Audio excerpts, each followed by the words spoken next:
Insurrection Barbie? Scumbag humans? Ass-wiggling contests? These country music stars were plucking pissed. What happens when you give a country legend just a measly minute to perform his hit song at the biggest country award show? He doesn't show up, that's what.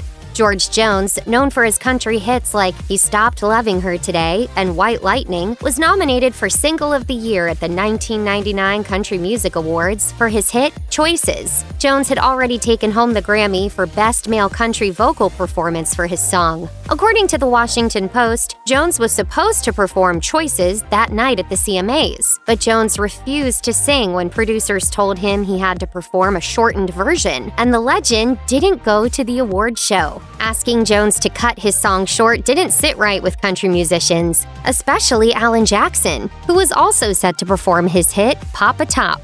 Jackson shocked the CMA's audience when he didn't finish his own song but belted out part of Jones's song, Choices. During an interview with Primetime Country, Jackson shared that it's normal for award shows to ask everyone performing to shorten their songs, but added, George Jones isn't everybody. He deserved a little more than just anybody else. He deserved a little more respect, I thought. During the interview, Jones actually phoned Jackson and said, "Well, I'll tell you what, you made this old boy feel awful proud last night." Lord, it just flies to number one. Well, I've been lucky.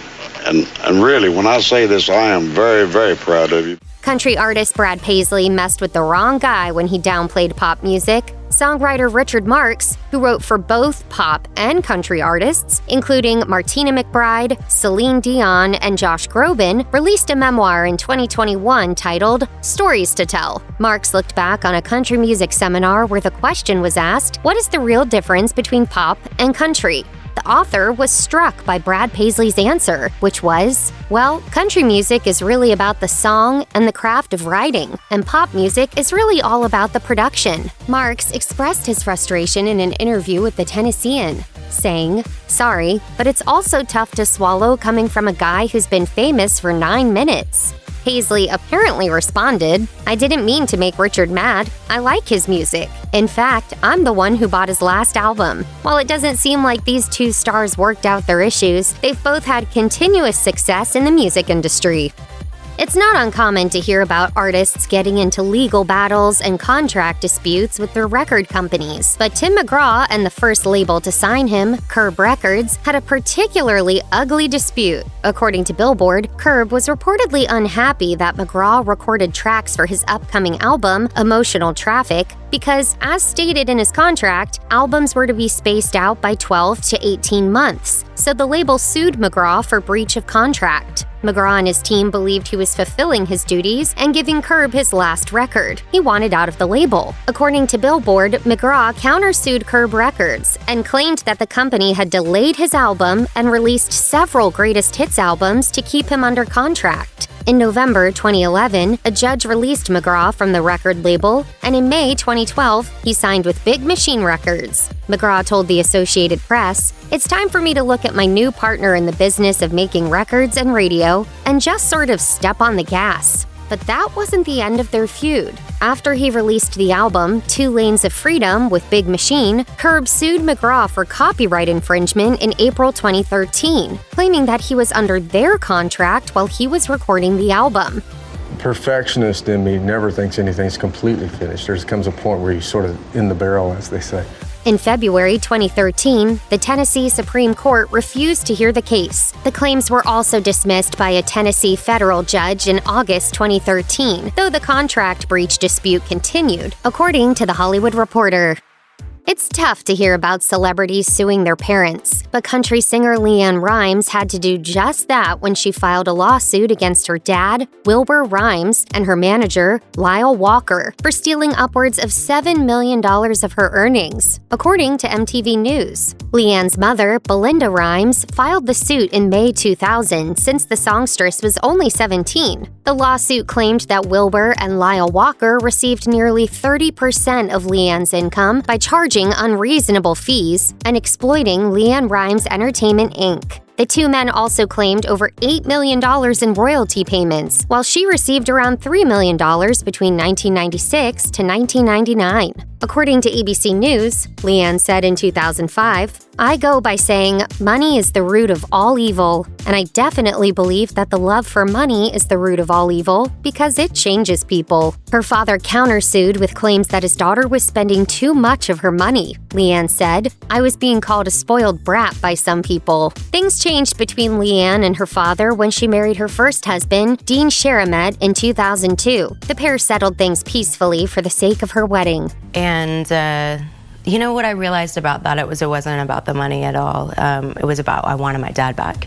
She told ABC News, "There's so much more life ahead of me. To carry on a burden of hating someone, it's just not worth it. I've never hated my dad. I just wanted a dad." The country band Sugarland found success when they released their debut album, Twice the Speed of Life, in 2004. Made up of Kristen Hall, Jennifer Nettles, and Christian Bush, the band scored big with their record single, Baby Girl, when it reached number 2 on the Billboard Hot Country Songs chart and spent a whopping 46 weeks on the chart overall. The band's first album would reach double platinum status, but there was a rift between Hall and her bandmates. Hall left Sugarland in January 2006 with an announcement on their website that stated, "Kristen has decided that she wants to stay home and write songs." Without Hall, the band released the albums Enjoy the Ride and Love on the Inside. In 2008, Hall sued her old bandmates for $1.5 million, claiming a third of the band's profits belonged to her. Hall's lawsuit claimed that she came up with the name Sugarland, co-wrote every song on their first album, and helped the band find success as their manager.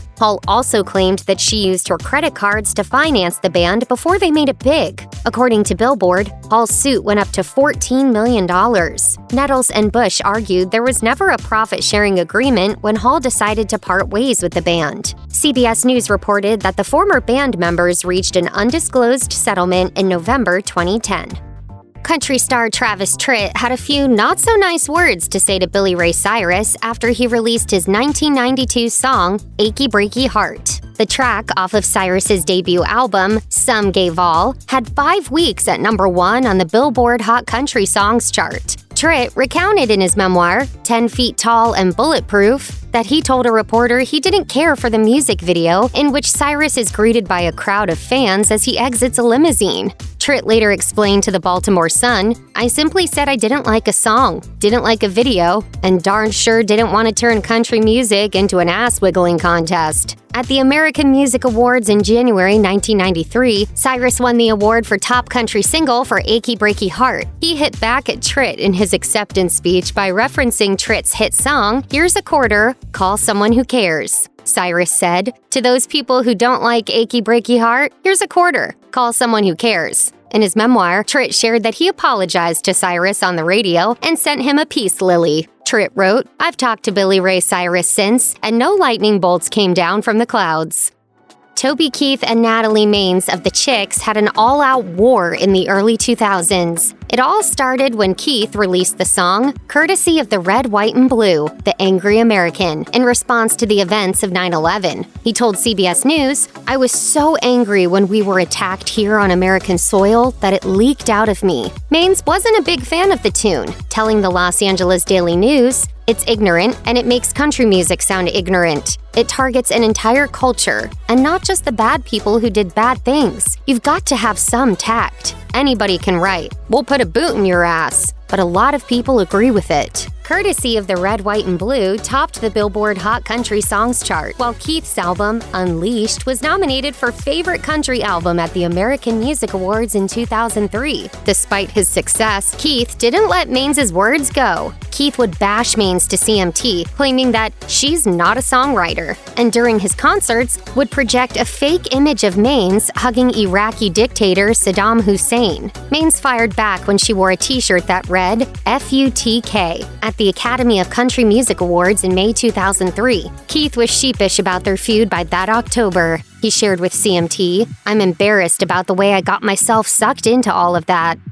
At the 2017 Country Music Association Awards, Garth Brooks took the stage and decided to lip-sync his song, Ask Me How I Know, which angered country singer Eric Church. When Brooks won Entertainer of the Year, an award for which Church was also nominated that night, it only seemed to irritate Church further. Church told Rolling Stone in 2018, "So the winner of the biggest category of the night lip-synced in the biggest moment of the show? To me, lip-syncing is and always will be a red line. It's fabricated. I don't want young artists thinking it's okay, because it's not." And I'm not a guy that follows rules great. After Brooks won Entertainer of the Year again in 2019, Church altered the lyrics of Waylon Jennings's "Are You Sure Hank Done It This Way" during a concert to sing "I Know Garth Didn't Do It This Way." According to unconfirmed reports from Saving Country Music, fans brought signs declaring Church their true Entertainer of the Year, leading Church to make a remark about ticking off the wrong group of fans. But Brooks didn't express animosity toward Church. He told Nash 93.1, "But with E, the crazy thing was that we hugged each other right before. The line, 'They pissed the wrong fans off,' that's perfect. Because if our name hadn't been called, then in Knoxville, there would have been signs everywhere too. Those guys will keep going. And the year he wins, it will be the sweetest year for him." Church later won the award at the 2020 CMAs. Famous country duo Tyler Hubbard and Brian Kelley founded Florida Georgia Line in 2010. Hubbard and Kelley succeeded with their debut single, Cruise, from their 2012 album, Here's to the Good Times. The single peaked at the top spot on Billboard's Hot Country Songs for 24 weeks. The duo continued to have hits with songs like This Is How We Roll and Talk You Out of It. But after 5 studio albums, Hubbard and Kelley announced they were performing their last show together in August 2022 in Minnesota. According to the Los Angeles Times, Hubbard and Kelley showed signs of a rift during the presidential race in 2020, where Hubbard and his wife Haley supported President Joe Biden, while Kelley expressed support for Donald Trump. As a result, Hubbard unfollowed Kelley on Instagram, with Hubbard sharing on SiriusXM's Exit 209. I said, "Hey, buddy, I love you. And I love you a lot more in real life than on your stories right now." The duo launched solo careers, with Kelley releasing his album, Sunshine State of Mind, in June 2021, while Hubbard is set to release his solo album in January 2023. Hubbard told People in February 2022, "I think taking a break is the proper term, as opposed to breaking up."